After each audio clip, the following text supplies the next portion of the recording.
Menantu Super. Bab 4361-4370. Bab 4361, Nutrisi Darah. Jika kamu berani berbohong, aku jamin kamu akan mati tanpa tempat pemakaman. Pemimpinnya mengangguk putus asa, dan setelah Su Yingxia melepaskannya, dia berkata dengan gemetar, sebenarnya, gadis-gadis ini di sini bukan untuk menjual kembang api. Suatu kali, seseorang dari atas sedang minum bersama kami, dan ketika dia sedang mabuk berat, dia secara tidak sengaja mengungkapkannya. Dia berkata, sebenarnya, kami memiliki keterampilan yang luar biasa di sini. Saya mengkhususkan diri dalam mengumpulkan energi yin wanita sehingga orang dapat berlatih dafa. Wanita pada dasarnya adalah yin, dan tentu saja, garis keturunan mereka juga bias terhadap hal ini. Namun, di antara garis keturunan tersebut ada juga merupakan energi spiritual yang lebih penting daripada energi yin. Oleh karena itu, jika seorang wanita hidup dapat ditangkap dan dikeluarkan darahnya, maka setelah volume darahnya cukup, kekuatan magis pasti akan tercapai. Saya juga pernah mendengar bahwa sihir tidak hanya dapat membangkitkan orang, tetapi juga meningkatkan kekuatan mereka secara signifikan.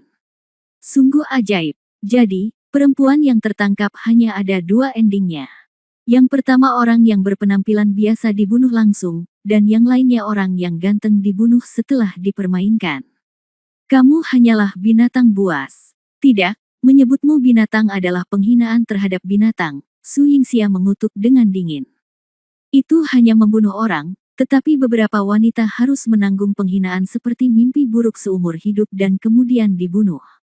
Ini adalah sesuatu yang membuat marah manusia dan dewa. Bibi, tolong. Jangan marah. Ini hanya yang kami dengar. Faktanya, kami tidak bermain sama sekali. Selain itu, meskipun kami ingin bermain, itu bukanlah sesuatu yang bisa dimainkan oleh orang-orang setingkat kami. Wajah Su Yingxia dingin, apakah kamu pernah bermain sebelumnya? Apa kamu tidak tahu yang lebih baik? Apakah kamu masih berpura-pura di depanku? Bukankah kamu terus-menerus mengatakan bahwa kamu ingin aku bermain denganmu? Sekarang, kamu tidak lagi memenuhi syarat. Mendengar ini, dahi sang pemimpin berkeringat dingin. Mereka baru saja mendapat ide ini, itu benar. Namun, itu juga karena mereka terlalu banyak berjalan di malam hari tanpa bertemu hantu.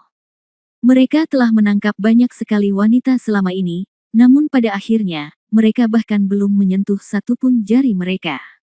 Bunga abadi ini menolak untuk terlibat, dan tidak akan ada yang merasa risih jika dibiarkan menimpa mereka. Mereka semua laki-laki normal, bagaimana mungkin mereka tidak memiliki kebutuhan seperti itu? Namun, mereka telah menangkap hampir semua wanita di kota, dan mereka tidak pernah mempunyai kesempatan untuk melepaskan mereka.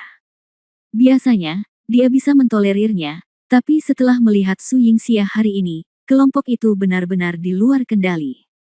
Bagaimanapun, kemunculan Su Yingxia sudah cukup membuat siapapun rela mengambil risiko.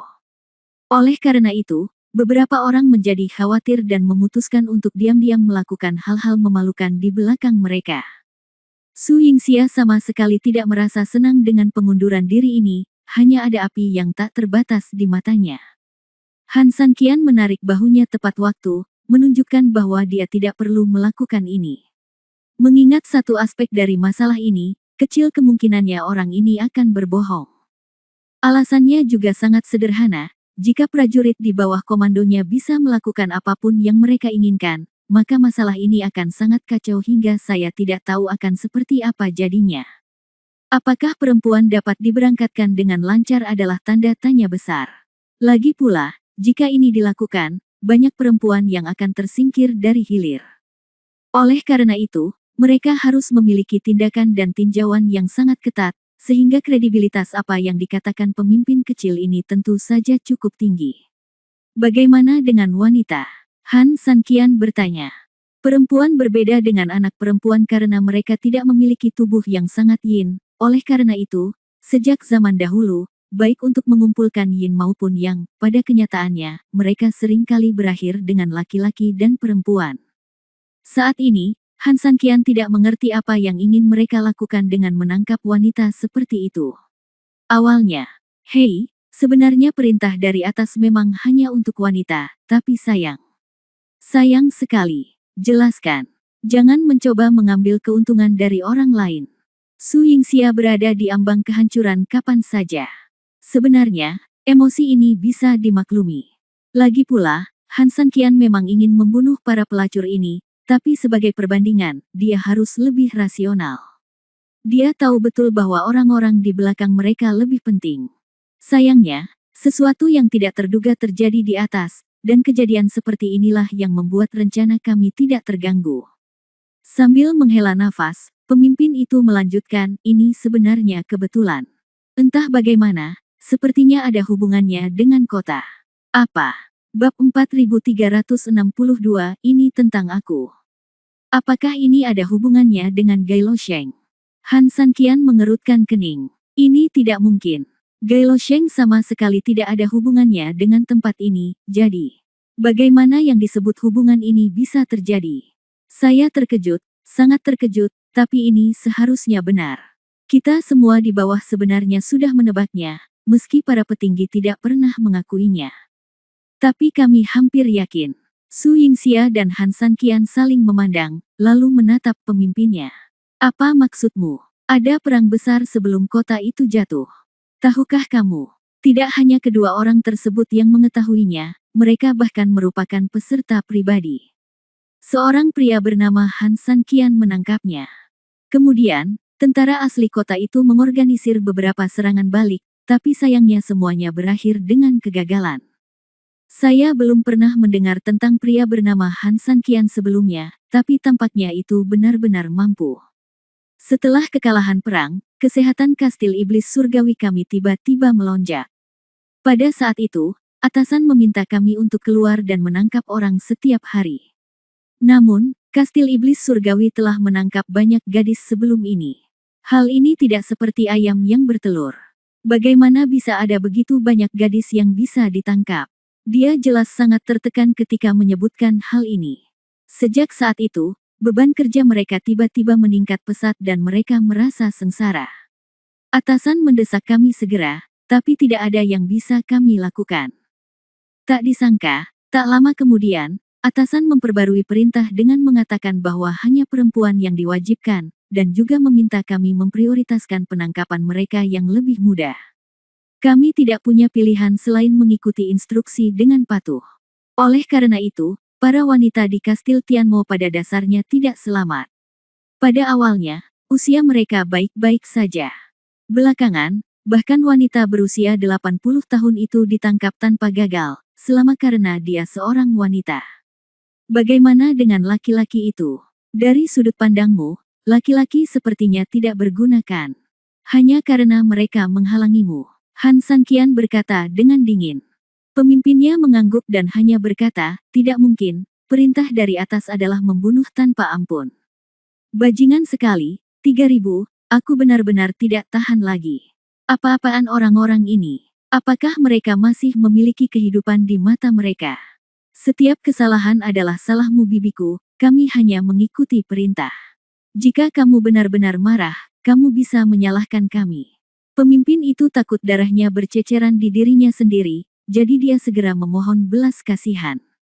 Su Yingxia berteriak dengan dingin, jangan khawatir, tidak ada satupun dari mereka yang bisa melarikan diri. Bagaimana mereka bisa hidup damai setelah membunuh begitu banyak orang? Di mana mereka sekarang? Katakan padaku, di kota. Siapa atasanmu? Tidak perlu bertanya, jika masalah ini sampai ke Kastil Tianmo, atasan tertinggi tentu saja akan menjadi penguasa kota mereka. Jika tidak, apakah mereka akan memiliki keberanian dan kemampuan untuk menangkap begitu banyak orang? Kata Han Sanqian, apakah kamu benar? Meskipun kami tidak menerima perintah langsung dari penguasa kota, kami telah menangkap orang begitu lama. Tanpa persetujuan diam-diam dari atasan, kami pasti sudah lama dihabisi. Mereka benar-benar sama satu sama lain. Meskipun gadis-gadis itu sudah mati, aku masih ingin memotong sampah ini menjadi beberapa bagian dengan 1000 pisau. 3.000, ayo masuk, kata Su Yingxia. Saat jalanan tidak rata, kami tetap menghunus pedang untuk membantu. Terlebih lagi, jalannya sudah tidak rata dan terlihat seperti monster. Tentu saja, masalah ini harus kita tangani. Apalagi hal ini sepertinya ada hubungannya dengan hal serupa di Central Plains. Kedua, pemimpin prajurit juga mengatakan bahwa ini terkait dengan perang yang akan menimpa kota. Dan perang yang harus berakhir di kota itu terkait dengan Ming Yu dan lainnya. Ketika saya menghubungi Anda, ketika Anda pertama kali bertemu Ming Yu, tepatnya ketika Anda sedang menyelidiki masalah ini, dan dia adalah seorang pengkhianat. Segalanya tampak terhubung bersama, memungkinkan Anda untuk melihat keseluruhan gambar dengan jelas tetapi sepenuhnya tersembunyi di dalam kabut. Namun apapun alasan di atas, bagi Han San Qian, cukup baginya untuk menyelidiki masalah ini secara menyeluruh. Ngomong-ngomong, dia juga bisa membalaskan dendam begitu banyak wanita tak berdosa yang meninggal secara tragis, dia benar-benar tidak punya alasan untuk menolak. Namun hal ini tidak bisa dilakukan sembarangan. Setidaknya bagi Han San Qian, strategi Su Yingxia tidak akan berhasil. Semakin besar ikannya, semakin panjang tali pancingnya. Memikirkan hal ini, Han San Qian memandang pemimpinnya, bagaimana kalau memberimu kesempatan untuk bertahan hidup? Tuan, beritahu saya. Han San Qian tersenyum lembut dan membisikkan beberapa kata di telinganya tiba-tiba, jantung pria itu berdebar kencang, dan matanya melebar sepenuhnya. Apa? Bab 4363 Rumah Sampah. Apa? Kamu tidak senang?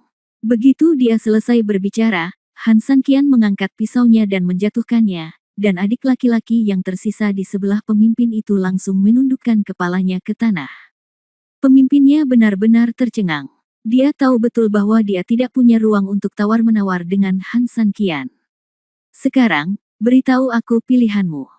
Pemimpin itu mengangguk ketakutan, Tuan, apapun yang Anda katakan, si kecil akan melakukannya. Melihat betapa patuhnya dia, Han San Qian tersenyum lembut, lalu dengan ringan memotong tangannya dengan pisau dan mengeluarkan setetes darah. Ketika dia melihat Han San Qian menggunakan pisaunya, pria itu mengira Han San Qian akan membunuhnya, jadi dia membuka mulutnya lebar-lebar karena ketakutan, menutup matanya, dan hendak berteriak. Namun, dia tidak sabar menunggu pisaunya, tetapi setetes darah dikirim ke mulutnya. Kamu memberiku makan apa? Dia bertanya dengan gelisah. Han San Qian mengambil setetes darahnya sendiri, bukan apa-apa, ini hanya darahku. Mendengar ini, dia tidak bisa menahan nafas lega, dia mengira itu adalah racun yang mematikan, tapi ternyata itu hanya darah manusia, dan itu bukan apa-apa. Tapi sebelum dia bisa bahagia, Han San Qian melemparkan setetes darah itu langsung ke tanah. Semburan asap hitam membubung, dan lubang besar terbakar di tanah tandus namun kering. Kali ini, dia benar-benar tercengang. Meski hanya setetes darah, tapi bisa menimbulkan efek seperti itu. Apakah ini darah manusia?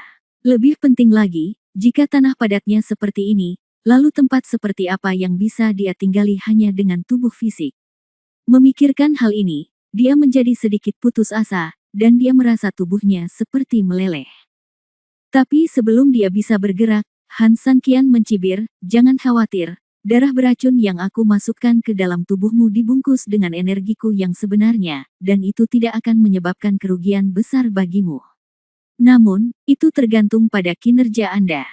Begitu saya mengetahui bahwa Anda memiliki niat jahat, saya akan menghilangkan energinya kapan saja.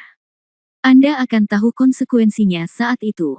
Oh, juga, aku lupa mengingatkanmu, kecuali aku, tidak ada yang bisa menghilangkan energi sebenarnya itu, jadi jika kamu berencana menyembunyikannya dariku dan mencari seseorang untuk membantumu secara pribadi, hentikan ide ini secepat mungkin.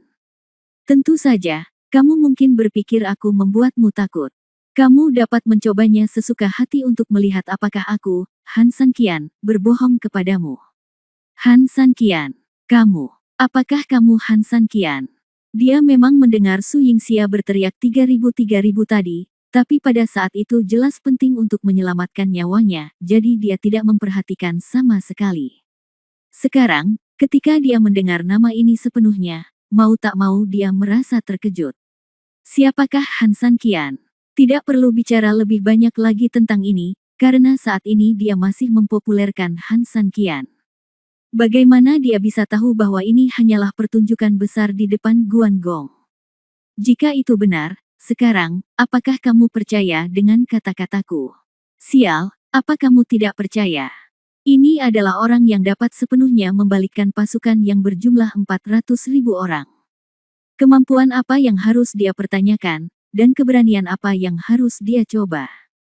Jika aku jadi kamu, aku akan bekerja sama dengan jujur dan baik.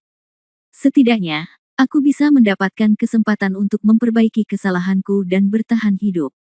Lagi pula, untuk pekerjaan seperti milikmu, aku bisa pergi ke kota dan mengambil beberapa, dan ada banyak orang yang menginginkannya. Lakukan. Saat itu, kamu bahkan tidak punya kesempatan jika ingin melakukannya. Pemimpinnya berkeringat dingin. Ya, jika dia tidak melakukannya, orang lain akan buru-buru melakukannya. Siapa yang tidak ingin hidup? Saat ini memang sial baginya bisa bertemu dengan bos besar saat keluar, namun di sisi lain, bukankah ini semacam keberuntungan? Setidaknya, dia masih punya peluang untuk bertahan hidup. Tuan Han, saya mengerti. Saya akan bekerja keras sampai kematian saya. Tuan Han, saya akan membawa Anda ke kota sekarang. Begitu dia selesai berbicara, orang ini memimpin dari depan. Pergi dan temukan Pei Mu dan yang lainnya.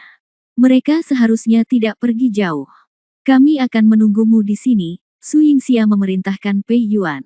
Pei Yuan mengangguk dan melakukannya dengan patuh. Setelah beberapa saat, sekelompok 5 orang, dipimpin oleh pemimpinnya, berangkat menuju kota. Bab 4364 membuat mereka takut. Itu adalah toko yang sama seperti sebelumnya. Sesuai kesepakatan, Han Sanqian mengetuk pintunya. Ada ritme yang aneh dan sedikit suara, tetapi karena itu adalah kode yang dirancang satu sama lain, tak lama kemudian, langkah kaki terdengar di dalam, dan pintu dibuka dengan lembut. Ketika dia melihat Han Sanqian, dia tampak baik-baik saja pada awalnya, tetapi ketika dia melihat Su Yingxia dan Han Nian, dia hampir kehabisan akal. Namun, kejutan datang kemudian. Ketika pemimpinnya muncul, dia hampir tanpa sadar ingin menutup pintu. Untungnya, Han Sanqian menghentikannya. Han Sanqian melambai dan memimpin semua orang ke dalam rumah. Setelah itu, dia melewati pelat besi dan memasuki ruang bawah tanah. Wanita, sial, wanita. Masih 2. Ini. Benar saja, ketika orang-orang di bawah melihat Su Yingxia dan putrinya, reaksi mereka hampir sama dengan orang yang membukakan pintu. Lagi pula, wanita saat ini setara dengan hal-hal yang tabu. Siapapun yang membawa wanita bersamanya hampir setara dengan membawa raja neraka bersamanya. Dengan kata lain, Han Sanqian telah sepenuhnya meyakinkan orang-orang di sini sebelumnya. Jika tidak, kelompok orang ini jelas akan bersatu untuk mengusir Su Yingxia dan yang lainnya kapan saja. Han Sanqian secara alami mengetahui situasi ini dan melambaikan tangannya. Semuanya, jangan gugup atau khawatir. Ini istriku, Su Yingxia, dan ini putriku, Han Nian. Adapun 2 lainnya, mereka adalah murid mudaku, Pei Yuan dan Pei Mu. Setelah selesai berbicara, suara Han Sanqian tiba-tiba berubah dingin. Maukah kamu memperkenalkan diri? Faktanya, mata semua orang selalu tertuju pada kedua wanita tersebut. Sekarang, setelah Han Sanqian mengingatkan mereka, mereka memusatkan perhatian langsung pada pemimpin di belakang Han Sanqian. Pemimpinnya tidak paham dengan situasinya, jadi dia mundur dari belakang Han Sanqian karena malu, dan kemudian dengan pengecut memaksakan senyum. Meski tidak semua orang mengenal pemimpinnya, seragam yang dikenakannya terlihat terlalu familiar bagi semua orang. Ketika mereka segera mengetahui identitasnya, mereka tidak sopan sama sekali dan segera mulai menyerangnya. Pemimpinnya ketakutan dan meringkuk di belakang Han Sanqian, tidak berani bergerak dan seluruh tubuhnya gemetar. Banyak sekali orang di sini, 1 suap air liur saja sudah cukup untuk menenggelamkannya, apalagi memukulinya. Han Sanqian buru-buru berdiri di depannya, dan sekali lagi memberi isyarat kepada semua orang untuk tidak bersikap impulsif. Semuanya, dengarkan aku, bisakah kamu mengampuni nyawanya? Tuan Han, meskipun kami semua mematuhimu, bukan berarti kami harus mendengarkanmu dalam segala hal. Setidaknya, tidak mungkin membunuh bajingan ini. Benar, dari semua orang di sini, siapa yang bukan korban? Siapa yang tidak lepas dari istri dan anak-anaknya, dan keluarganya hancur, dan semua itu disebabkan oleh pemujaan terhadap binatang ini. Bunuh dia. Jika kamu tidak membunuh dia, akan sulit untuk memuaskan kebencian di hatimu. Ya, bunuh dia, bunuh dia. Massa menjadi marah, dan teriakan, pemukulan, dan pembunuhan terjadi secara bersamaan.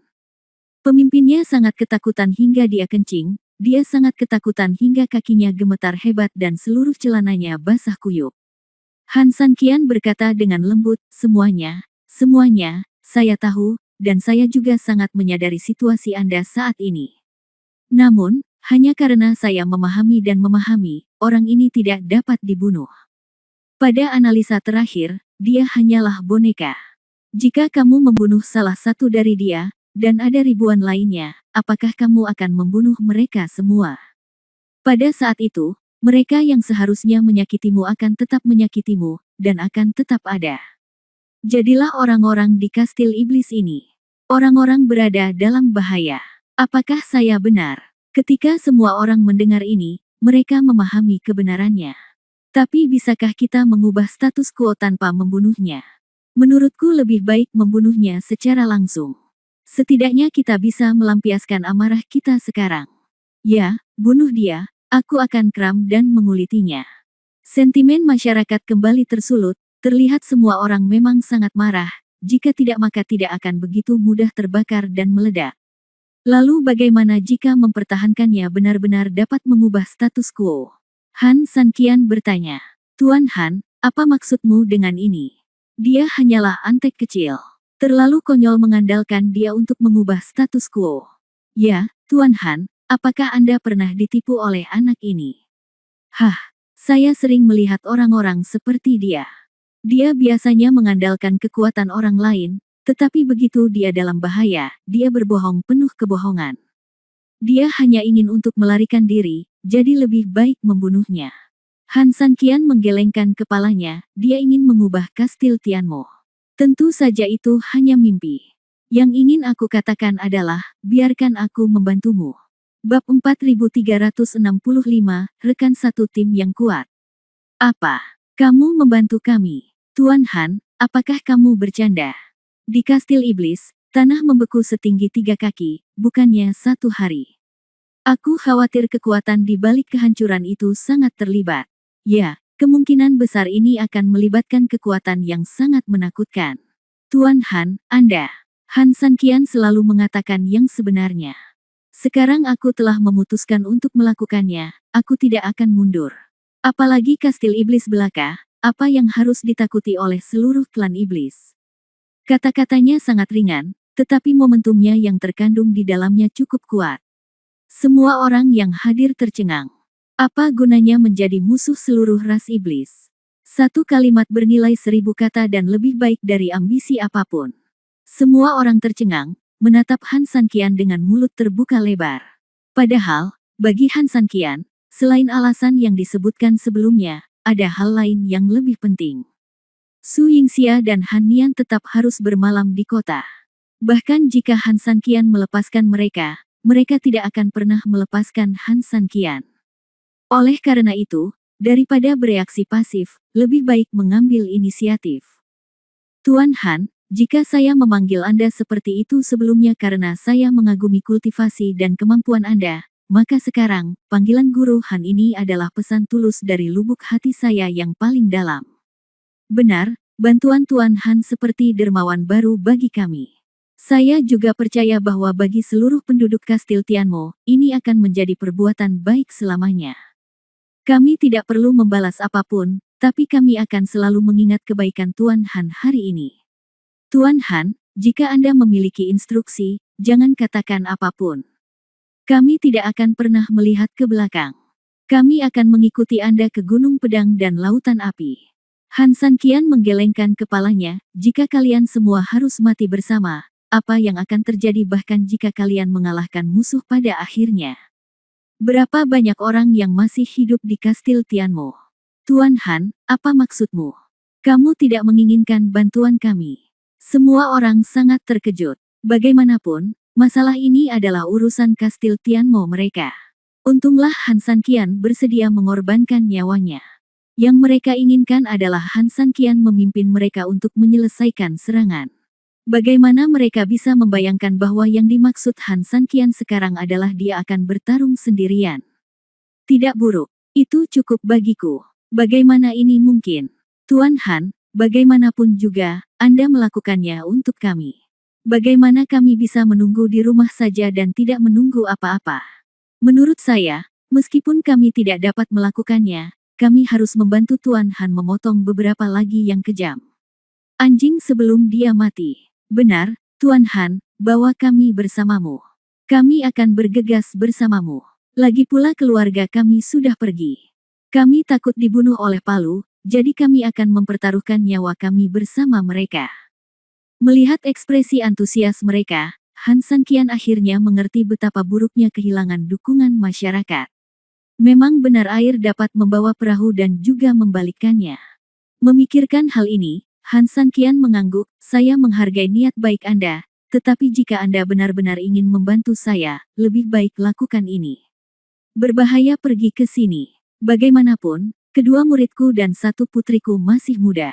Aku takut musuh akan menyakiti mereka melalui berbagai trik. Untuk menghilangkan kekhawatiranku, bagaimana kalau kamu membantuku melindungi ketiga anak ini? Mendengar ini, semua orang mengangguk dengan cepat. Tuan Han, yakinlah. Kami tidak punya apa-apa untuk dikatakan. Hanya satu kalimat. Jika Anda bahkan tidak peduli dengan istri dan anak perempuan Anda demi kami, maka hanya ada satu hal yang dapat kami berikan kepada Anda sebagai balasannya. Yaitu untuk melindungi mereka dengan nyawa kita. Begitu kata-kata ini keluar, semua orang merespons. Benar, jangan khawatir, Tuan Han. Siapapun yang ingin menyakiti ketiga anak kecil ini harus berjalan melewati ratusan mayat kita terlebih dahulu. Tidak beberapa ratus dari kita. Nanti saya akan menghubungi banyak organisasi seperti kita di kota kita. Kalau kita semua bekerja sama, akan ada ribuan atau puluhan ribu orang. Tenang saja Tuan Han, kami akan membela ketiga anak kami sampai mati. Di kalimat terakhir, ratusan orang berteriak serempak, dan ratusan orang berlutut di depan Han San Qian. Momentumnya sangat besar dan membuat orang semakin bersemangat. Han San Qian mengangguk puas dan menatap semua orang, saya punya satu permintaan kecil terakhir. Saya harap Anda bisa menyetujuinya. Semua orang mengangkat kepala, Tuan Han, jika ada yang harus Anda lakukan, tanyakan saja. Han San Qian mengarahkan pandangannya pada Scar, lalu dia mengulurkan tangannya. Scar segera mengerti maksudnya dan berjalan beberapa langkah. Han San Qian berbisik di telinganya. Tiba-tiba, dia melirik ke seluruh penonton, dan akhirnya mendarat di dua orang itu. Bab 4366 Tamasya Malam 4 Orang. Saat dia melambaikan tangannya, dua orang yang dilihatnya buru-buru berdiri dan berjalan ke sisi Han San Qian. Apakah kalian berdua takut mati? Tanya Scar. Keduanya mengangguk dan menggelengkan kepala, kamu pasti takut mati. Kalau tidak, kenapa kamu bersembunyi di sini? Namun, jika kita punya kesempatan untuk mengalahkan bajingan ini, artinya berbeda.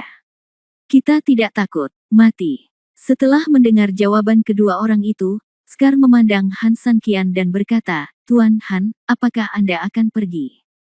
Han San Qian mengangguk, menarik Su Yingxia, membawa kedua orang itu dan pemimpinnya, langsung di bawah kepemimpinan Scar, membuka pelat besi dan bergegas keluar rumah besar itu. Di luar rumah, angin dingin bertiup kencang, Scar mengikuti instruksi, melirik ke beberapa orang, dan segera menutup pintu. Tiba-tiba, hanya 3.004 orang Han dan pemimpinnya yang tersisa di luar. Sudah waktunya bagimu untuk melakukan sesuatu, Han San Qian memandangi pemimpinnya. Kemudian, dia menggerakkan tangannya dan mengeluarkan 4 potong pakaian. Setelah membaginya, dia mengenakannya pada dirinya sendiri. Keempat potong pakaian ini milik adik-adik pemimpin. Karena sebagian orang langsung dicekik dengan gaya ke-11, sebagian pakaiannya sudah tidak dapat digunakan lagi, namun sebagian lagi pakaian orang masih utuh karena dipenggal. Satu-satunya yang sedikit malu adalah Han San Qian. Bagaimanapun, mereka jauh lebih tinggi daripada para kurcaci, tetapi jauh lebih kurus wanita Su Yingxia lebih baik, tetapi Han San Qian mengenakan pakaian yang tidak mencolok. Namun, di bawah malam, jika tidak diperhatikan dengan cermat, masih sulit menemukan petunjuknya. Pemimpinnya tidak berbicara dan hanya bisa gigit jari dan memimpin Han Sanqian dan rombongannya menuju pusat kota. Karena tidak ada seorang pun di sekitar, jalanan menjadi sangat sepi, dan beberapa orang hanya dapat mendengar langkah kaki mereka sendiri. Bukankah istana tuan kota biasanya berada di pusat kota? Kemana kamu akan membawa kami? Tidak lama kemudian, Han Sanqian berhenti. Pemimpinnya buru-buru berbalik dan baru saja berlutut di hadapan Han Sanqian. Tuan, rumah tuan kota berada tepat di tengah kota, tetapi markas kami tidak berada di rumah tuan kota. Han Sanqian berkata dengan dingin, sebaiknya kamu tidak berbohong padaku, jika tidak, kamu tahu konsekuensinya. Anak muda tidak akan pernah berani berbohong. Juga, mulai sekarang, kamu adalah kaptennya, jadi jangan mengambil langkah demi langkah. Ya, beberapa orang kembali berjalan, dan jalanan jelas tidak lagi seramai dulu. Di sepanjang perjalanan terkadang Anda bisa bertemu dengan orang-orang yang mengenakan pakaian yang hampir sama dengan pemimpinnya. Kebanyakan dari mereka adalah kelompok kecil yang terdiri dari beberapa orang. Jika bertemu secara kebetulan mereka akan saling menyapa. Namun hal baiknya adalah bahwa salam ini pada dasarnya dilewatkan begitu saja, sehingga 3.000 orang di Han tidak dapat ditemukan. Segera, setelah melewati jalan yang sangat rumit, ada secercah cahaya di depan. Di bawah cahaya, beberapa pasang orang dan kuda berkumpul di sana, sepertinya pemimpinnya tidak ada niat untuk menipu. Ini adalah markas mereka. Kolom ke-7, kamu kembali. Bagaimana kabarmu? Apakah kamu mendapatkan sesuatu? Ada meja di bawah lampu, dan 3 atau 4 orang duduk di depan meja. Orang di tengah memiliki bulu di kepalanya, dan sekilas dia terlihat seperti bos kecil. Di samping meja, ada beberapa tim yang mirip dengan Han Sanqian. Dilihat dari penampilan mereka, sepertinya mereka tidak mendapatkan apa-apa malam ini. Setidaknya Han Sanqian tidak melihat wanita yang ditangkap itu. Han Sanqian menepuk bahu pemimpin itu dengan lembut, menyuruhnya untuk berhati-hati saat berbicara. Pemimpinnya terbatuk sebentar, menyesuaikan suasana hatinya, dan menjawab, sial, jangan sebutkan itu, ini tidak sama seperti sebelumnya. Kami telah menangkap hampir semua orang di Kastil Iblis hari ini. Bagaimana kami bisa menemukan ikan yang lolos dari jaring? Begitu dia selesai berbicara, pria ini benar-benar terlihat seperti itu. Dia duduk di meja dan meneguk anggur. Hei, sekarang tidak ada yang bisa menangkap wanita. Saya tidak tahu apa yang dipikirkan atasan, tapi mereka tetap membiarkan kita terus menangkap mereka. Di mana kita bisa menangkap mereka? Bos kecil itu juga berkata sedikit tertekan. Itu semua membuat saudara-saudara menderita. Ngomong-ngomong, kita harus melaporkan ini ke atasan. Itu bukan usaha yang sia-sia. Renungkan. Bagaimana cara merenungnya? Saya masih menginginkan topiku, kata bos kecil itu tanpa berkata-kata. Begitu dia membuat seseorang tidak bahagia, kejahatannya akan serius, dia bisa kehilangan topinya kapan saja, dia tidak bodoh. Bagaimana kalau ku beritahu? Jika berhasil, kita semua akan menghemat waktu, tapi jika gagal, tanggung jawab juga ada di kepalaku, pemimpin itu tersenyum. Bos kecil itu jelas terkejut, tidak menyangka dia akan menjawab kata-kata ini, kamu pergi dan beritahu aku. Bab 4367, sangat berpikiran jahat. Pemimpin itu mengangguk. Tapi tak lama kemudian, bos kecil itu menggelengkan kepalanya, tidak, berhentilah membuat masalah, kamu melampaui pangkatmu, sial, bos akan mengetahuinya dan akan menyalahkanku. Saudaraku, apa yang kamu katakan memang masuk akal. Aku akui itu, tapi pernahkah kamu memikirkan masa depan? Jangan lupa bahwa kita tidak dapat menangkap siapapun pada hari ini. 2 hari, 3 hari, atau bahkan 7 atau 8 hari, itu tidak akan menjadi masalah besar. Tapi, menurut Anda seberapa besar kesabaran yang dimiliki atasan? Kami belum bisa menangkap siapapun selama setengah bulan. Apakah menurutmu atasan tidak akan menghukum kami? Bahkan jika atasan tidak menghukum mereka, bagaimana dengan atasan di atas? Kejahatan yang tidak dapat kita tangkap adalah kejahatan berat pada saat itu, tidak seringan kejahatan melompati pangkat yang Anda dan saya dihukum untuk saat ini. Begitu dia selesai berbicara, orang-orang di sebelahnya mengangguk dengan cepat. Sejujurnya, apa yang dikatakan Kapten 7 masuk akal. Lagi pula, jika kita tidak bisa menangkap siapapun nanti, cepat atau lambat kita akan dihukum. Jadi sebaiknya kita laporkan situasinya kepada atasan sekarang. Dimarahi, tapi kita tidak harus mati. Ah, iya, orang-orang di atas seharian hidup di antara perempuan, jadi mereka tidak tahu penderitaan kita. Kita harus menunggu mereka berinisiatif memikirkan kita. Saya khawatir itu lebih sulit daripada naik ke surga. Ya, banyak sekali perempuan yang ditangkap. Belum lagi gadis-gadis muda, perempuan-perempuan ini harus dibagikan kepada saudara-saudara untuk meringankan penderitaan mereka. Tapi tahukah Anda, apakah para petinggi peduli dengan hidup dan mati kita? Saya sama sekali tidak memahami penderitaan dunia. Jika Anda setuju dengan Kapten 7, masalah ini harus dilaporkan ke polisi. Ya, kami setuju. Melihat tim-tim yang menganggur di sebelahnya semuanya menyatakan dukungannya, pemimpin kecil itu tidak terburu-buru mengambil keputusan, melainkan melihat orang-orang yang duduk bersamanya. Beberapa orang saling memandang dan mengangguk. Saudaraku, apa yang mereka katakan memang masuk akal. Masalah ini harus diselesaikan cepat atau lambat, jika tidak maka akan sulit bagi kita semua. Ya, karena Kapten 7 bersedia disalahkan kali ini, lebih baik biarkan dia mencobanya. Kalau usahanya bagus dan efeknya bagus, maka semua orang akan senang, tapi kalau efeknya tidak bagus dan atasan marah, masalah ini tidak ada hubungannya dengan kita. Adalah Kapten 7 dari awal sampai akhir. Itu adalah ide satu orang, dan dia membuat keputusannya sendiri tanpa melaporkannya. Para petinggi hanya bisa menghukum kita karena tidak bisa memantau semuanya dengan baik. Setelah mendengar hal tersebut, sang pemimpin akhirnya mengangguk, lalu memandang ke arah Kapten ke-7, bukan tidak mungkin bagi Anda untuk melaporkannya. Demi saudara semua, saya bisa menutup mata. Tetapi pembicaraan buruk akan terjadi. Kita harus sepakat satu sama lain bahwa jika terjadi sesuatu, itu salahmu sendiri. Bagaimana menurutmu? Harus dikatakan bahwa bos kecil ini bisa menjadi bos karena dia licik. Dia mengambil hal-hal baik sendiri dan orang lain yang disalahkan. Pemimpinnya tidak menolak sama sekali, dan dengan cepat tersenyum dan berkata, "Saudaraku, jangan khawatir, meskipun sesuatu terjadi, itu akan menjadi keputusanku sendiri dan tidak ada hubungannya dengan orang lain. Belum lagi kamu, semua yang hadir sebenarnya tidak ada komunikasi denganku. Saya hanya merasa tidak ada yang bisa ditangkap, jadi saya melaporkan situasinya kepada atasan." Setelah mendengar ini, semua orang merasa senang, dan bos kecil itu tertawa dan mengangguk berulang kali. "Saudaraku, aku menyukai kepribadianmu." Saat dia selesai berbicara, dia berdiri dan menepuk bahu pemimpin itu, lalu melambai sedikit ke belakangnya. Beberapa orang yang duduk bersamanya segera berdiri, lalu masing-masing mengeluarkan kunci.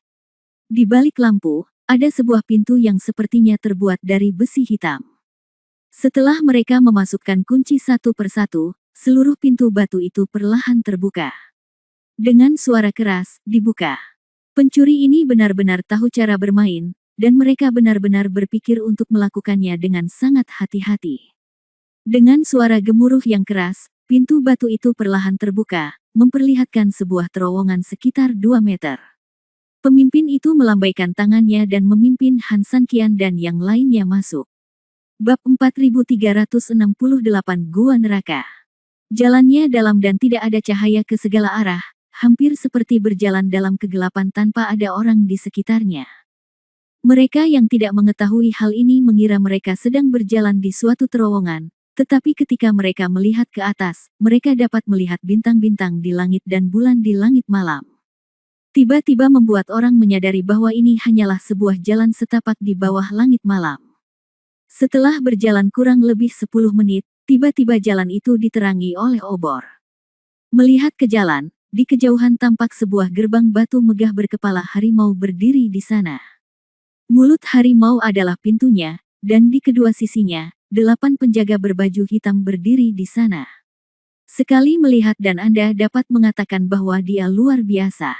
Berhenti. Ketika Han Sanqian dan rombongan mendekat, 8 penjaga segera mengangkat pedang mereka dan menunggu dengan tegas. Tuan, saya kapten tim ke-7. Ada yang ingin saya laporkan, mohon maafkan saya. Saat dia selesai berbicara, pemimpin itu mengeluarkan beberapa batu kecubung dari tasnya dan menjejalkannya ke tangan penjaga. Coba saya lihat ikat pinggang kapten, kata penjaga itu dengan nada lega. Pemimpin itu segera melepas lencana dari pinggangnya dan menyerahkannya kepada penjaga.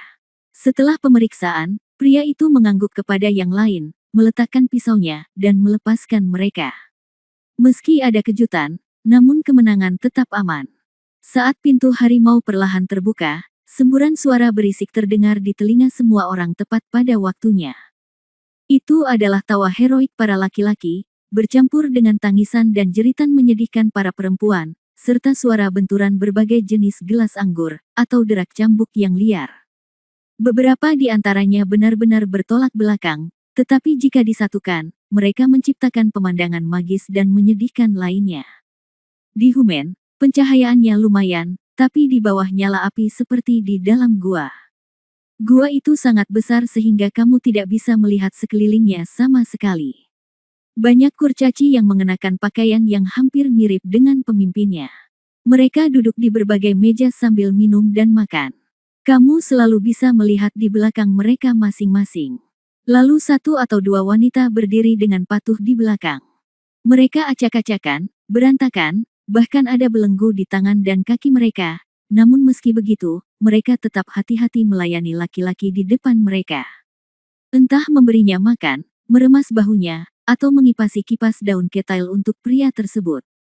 Jika nanti terjadi sesuatu yang tidak berjalan sesuai keinginannya, pria tersebut akan menjatuhkan wanita di belakangnya ke tanah dengan punggung tangan, tinju, dan kakinya, dan bahkan dipukuli dengan kepang dan bangku. Wanita-wanita malang itu meratap kesakitan, dan ini tidak sedikit. Terdengar jeritan hampir di mana-mana di sini, dan situasinya tentu saja tidak biasa. Sungguh sekelompok binatang buas. Apakah mereka memperlakukan manusia sebagai manusia? Su Yingxia mengutuk dengan dingin.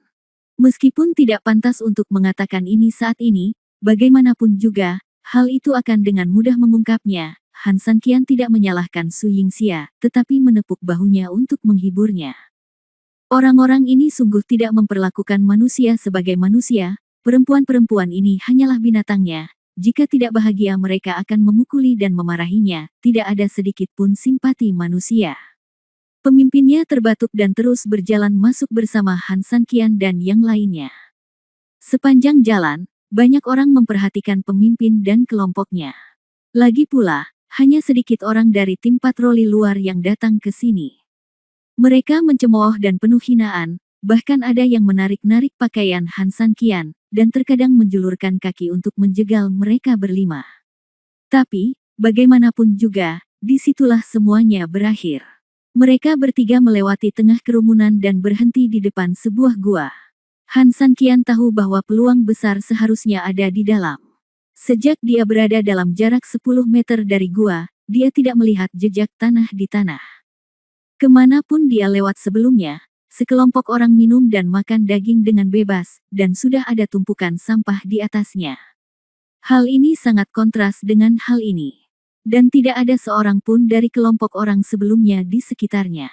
Ini adalah tempat yang bersih, sangat kontras dengan tubuh Tao Yuan. Siapapun yang datang, segera pergi, jika tidak, mereka akan dibunuh tanpa ampun.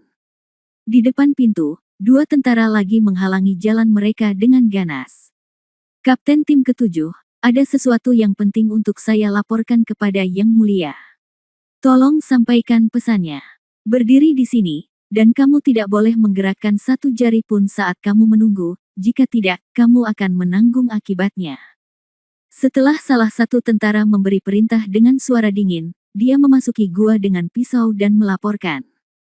Tidak lama kemudian, dia keluar, berdiri di pintu masuk gua, dan memberikan instruksi kepada pemimpin dan yang lainnya, "Tuanku punya perintah, hanya 1 orang yang boleh masuk, cepatlah, dia hanya akan memberimu waktu 5 menit." Menit. Pemimpinnya tercengang saat itu juga, hanya 1 orang yang masuk. Pada saat ini, Han Sanqian buru-buru mengambil langkah ke depan, dan kemudian, dengan gerakan tangannya, dia langsung membuka kerudung Su Yingxia. Bab 4369, seorang pembicara yang fasih. Wanita. Ketika tentara itu melihat wajah Su Yingxia, dia tidak bisa menahan diri untuk tetap di tempatnya sejenak. Dia bukan hanya seorang wanita, tapi dia juga wanita yang sangat mempesona. Namun detik berikutnya, kedua tentara itu tiba-tiba bereaksi.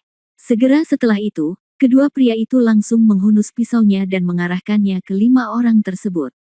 Kamu berani sekali. Jika kamu menangkap seorang wanita, sesuai aturan, bukankah kamu harus mengirim atasanmu untuk dikirim kepadanya, lalu siapa yang akan menahannya?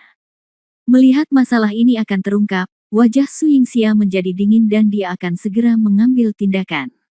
Sebaliknya, Han Sanqian buru-buru memblokir Su Yingxia dan berkata dengan tenang, kedua kakak laki-laki tertua telah salah paham, tolong dengarkan saya. Kedua tentara itu saling memandang dan tidak terburu-buru mengambil tindakan, sepertinya mereka berencana memberi mereka kesempatan untuk menjelaskan. Sebenarnya kedua kakak laki-laki tertua itu tidak mengetahui sesuatu. Meski banyak wanita di sini, tidak ada wanita di luar. Saya yakin kedua kakak laki-laki tertua pasti sudah mendengar hal ini. Tentu saja, jika belum, Anda selalu bisa keluar dan bertanya kepada siapapun. Jadi apa? Kata seorang tentara. Kalau begitu, dua kakak laki-laki tertua, coba pikirkan, apakah wanita saat ini lebih berharga? Dan, apakah mereka masih wanita cantik seperti yang kita tangkap? Pada titik ini, kedua prajurit itu mengangguk serempak. Belum lagi wanita saat ini sangat sedikit, meski banyak, dengan penampilan Su Yingxia, dia pasti berkualitas tinggi dan sangat berharga. Karena kedua kakak laki-laki tertua juga sependapat dengan saya, coba pikirkan, jika kita menyerahkan barang-barang berkualitas tinggi seperti ini kepada atasan kita, bagaimana jika atasan kita menjadi serakah sesaat? Barang tidak akan tersedia sama sekali. Saya tidak bisa mengirimnya ke sini, apalagi tuanmu, kata Han Sanqian. Siapa yang berani menyembunyikan seorang wanita secara diam-diam, itu seperti kejahatan besar. Teriak prajurit itu dengan keras. Han Sanqian tersenyum, itulah yang dikatakan, dan hukum juga telah ditetapkan, tetapi kenyataannya, kedua kakak laki-laki tertua juga harus sangat jelas bahwa banyak hal yang tidak seperti yang diharapkan. Ada hukum di mana-mana, tapi tidak mungkin ada orang yang melanggar hukum di manapun. Ini adalah sifat manusia yang tidak berubah selama ribuan tahun. Kedua tentara itu mengangguk. Melihat mereka terbujuk olehnya, Han Sanqian melanjutkan, jadi, agar produk terbaik ini dapat sampai ke tangan Anda dengan lancar, kami dengan berani memutuskan untuk mengawalnya sendiri. Setelah mengatakan ini, Han Sanqian juga mengeluarkan batu kecubung dan diam-diam menyerahkannya ke tangan kedua tentara itu. Barang seperti itu pasti akan membuatmu bahagia. Saudara-saudara kita di tim ketujuh tentu akan diberi imbalan. Kalau kita diberi sejumlah uang, maka kita pasti akan membaginya dengan dua kakak tertua. Semuanya dalam perahu yang sama, jadi tidak perlu bicara lagi. Dan jika kamu tidak memiliki ini, jika tuanmu memberinya beberapa wanita, kedua kakak laki-laki tertua juga tahu bahwa wanita tuanmu pasti kualitas terbaik. Saat itu, bagaimana kalau kita juga bermain bersama? Melihat tampang Han Sanqian yang kejam, Su Yingxia sangat ingin maju dan menendang wajahnya, karena sikapnya terlalu realistis, seolah-olah inilah sifat asli suaminya. Ketika kedua tentara itu mendengar ini, mereka mengangguk gembira. Menepuk bahu Han Sanqian, kedua tentara itu tersenyum. Saudaraku, kamu masih muda, tapi kamu sangat bijak dalam apa yang kamu lakukan. Sejujurnya, kamu biasanya bukan orang di gua ini. Menurut aturan, meskipun dia punya banyak alasan dan alasan, dia tidak bisa melewatkannya. Levelnya, masuklah dan temui Tuhan. Ya, aku baru saja melapor kepada Tuhan, dan Tuhan memintaku untuk mengirimmu pergi sesukaku. Dia tidak ada waktu luang saat ini. Keduanya berbicara satu sama lain, tetapi Han Sanqian tidak khawatir sama sekali. Dia tahu betul bahwa segalanya akan segera berbalik. Tapi, saudaraku, jika kamu bisa melakukan sesuatu, kami juga tidak buruk. Aku akan membuat pengecualian dan mengizinkanmu masuk hari ini. Mohon tunggu sebentar, biarkan saya masuk, lalu saya bisa berbicara baik dengan orang dewasa. Begitu dia selesai berbicara, tentara yang baru saja masuk untuk melapor masuk lagi. Teman-teman, terkadang bukan karena mereka tidak bisa melakukan sesuatu, tapi mereka hanya kurang peduli. Jika itu menyangkut kepentingan mereka sendiri, mereka akan melakukan yang terbaik. Meski keduanya hanya pion, namun mereka tetap dekat dengan Tuhan. Oleh karena itu, Han Sanqian percaya bahwa masalah ini pada dasarnya sudah menjadi kesepakatan. Benar saja, sesaat kemudian, prajurit itu berlari keluar dengan gembira. "Tuanku, tolong undang saya." Dia tersenyum dan bahkan membungkuk pada dirinya sendiri. Su Yingxia menatap Han Sanqian dengan marah, yang mungkin berarti dia benar-benar milikmu. Han Sanqian tersenyum lembut dan memimpin semua orang menuju pintu. Bab 4370 Tuan Besar. Saat melewati dua tentara, kedua tentara itu mengacungkan jempol pada Han Sanqian dan menyemangatinya. Semua orang di pemimpin tercengang. Dia benar-benar mengira dia telah menemui masalah pada saat ini, tetapi dia tidak menyangka bahwa Han Sanqian benar-benar menipu mereka berdua hingga menjadi timpang hanya dengan beberapa kata, dan sikapnya sepenuhnya berubah. Han Sanqian sama sekali tidak terkejut dengan hal ini, dia juga tidak menganggapnya sebagai sesuatu yang istimewa. Itu hanya mengandalkan sedikit IQ dan sedikit keserakahan manusia. Memasuki pintunya, bagian dalam gua benar-benar berbeda dengan bagian luarnya.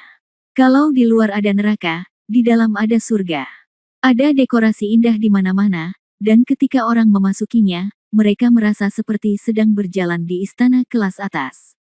Bahkan tanah yang diinjak beberapa orang hampir seluruhnya terbuat dari emas dan kristal, yang membuat orang merasa tidak berdaya untuk sementara waktu. Gua itu sangat luas, dan ada banyak tentara di kedua sisinya. Mereka mengenakan baju besi emas dan menjaga dengan tenang. Ada platform batu besar di tengahnya, ditutupi dengan kulit binatang dan ditumpuk dengan berbagai barang emas dan batu giok. Seorang manusia harimau bertubuh besar tergeletak di sana. Di sekelilingnya, beberapa wanita mengenakan emas dan perak, mengenakan pakaian sangat sedikit, berdiri di sekelilingnya dengan ketakutan. Baik memberinya makan, atau meremas bahunya dan menggosok kakinya, itu hanyalah sebuah berkah bagi semua orang. Saya kira orang-orang di luar juga belajar darinya, tetapi sebagai perbandingan, dia adalah versi plus, sedangkan orang-orang di luar adalah versi yang sangat buruk. Ini dia datang. Dia membuka satu matanya sedikit. Bola matanya memang berwarna hitam pekat yang aneh dan sepertinya memiliki pupil ganda, yang membuatnya terlihat sangat menakutkan. Pemimpinnya tidak berani berbicara dan memberikan kesempatan ini kepada Han Sanqian. Bagaimanapun, Han Sanqian berhasil menipu dua tentara sebelumnya, jadi naskah selanjutnya paling tepat mengikuti arahannya. "Tuan, kami di sini." Dorong wanita itu keluar dan biarkan aku melihatnya. Aku akan mulai dengan kata-kata jelekku. Jika seperti yang kamu katakan, dengan keindahan bulan yang tertutup dan bunga yang pemalu, serta ikan dan angsa yang tenggelam, aku pasti akan memberi hadiah. Kamu dengan imbalan yang besar. Namun, jika kamu tidak dapat memuaskanku, maka aku akan membunuh kalian semua pencuri geng. Ini bukan tempat di mana kalian, kucing dan anjing, bisa datang dan pergi sesuka hati, jadi semuanya ada harganya. Dia membunuh orang seperti Rami, di matanya tidak ada perbedaan antara orang mati dan semut mati. Han Sanqian tidak marah sama sekali, dan tersenyum tipis, "Saya pasti akan memuaskan Anda." Di antara bunga-bunga yang berjatuhan, Su Yingxia didorong keluar oleh Han Sanqian. Orang dewasa itu melirik, dan detik berikutnya, satu mata mau tidak mau terbuka lebar. Tak lama kemudian, mata lainnya juga terbuka tiba-tiba. Tentunya, dengan kecantikan Su Yingxia, tidak peduli Anda terbang di dunia atau merangkak di bawah tanah, Anda akan membuat mulut Anda berair hanya dengan melihatnya. Sayangku, bagaimana bisa gadis seperti itu jatuh ke bumi padahal dia tahu dia ada di surga? Dia hanya bisa menghela nafas. "Tuan, apakah Anda masih puas?" "Hahaha." Pria itu tertawa liar dan terlihat sangat bahagia. Oke, bagus sekali, kemarilah." Ini. Seorang pelayan keluar dengan tergesa-gesa. "Semua orang telah memberi saya bantuan yang besar, dan saya sangat bahagia. Setelah mengatakan ini, pelayan itu mundur, dan dia perlahan berdiri dengan penuh semangat. Kedua kurcaci yang mengikuti Han San Qian memandang Han San Qian saat ini. Pada titik ini, mereka secara alami berpikir bahwa Han San Qian mungkin akan mengambil tindakan. Namun, Han San Qian menggelengkan kepalanya ke arah mereka dan memberi isyarat agar mereka tidak main-main, lalu melangkah ke depan orang dewasa. Dibandingkan dengan Han San Qian, tubuh orang ini jauh lebih besar, belum lagi dia menonjol di antara para kurcaci, bahkan di depan Han San Qian, dia juga sangat kuat. Hah! Melihat Han San Qian menghalangi jalan, Tuhan sedikit tidak puas. Dia menatap Han San Qian dengan sedikit kemarahan di matanya, apa yang kamu lakukan? Bukankah aku sudah memerintahkan seseorang untuk memberimu hadiah? Apakah kamu masih di sini untuk melakukannya? Baiklah, cepat turun. Setelah mengatakan ini, matanya kembali terfokus pada Su Yingxia, seolah-olah seekor beruang grizzly yang lapar telah melihat madu. Tuanku, Anda tidak boleh menyentuhnya. Han San Qian masih tidak berniat menyingkir, malah menatap langsung ke arah orang dewasa itu dan tiba-tiba tertawa pelan. Mengapa?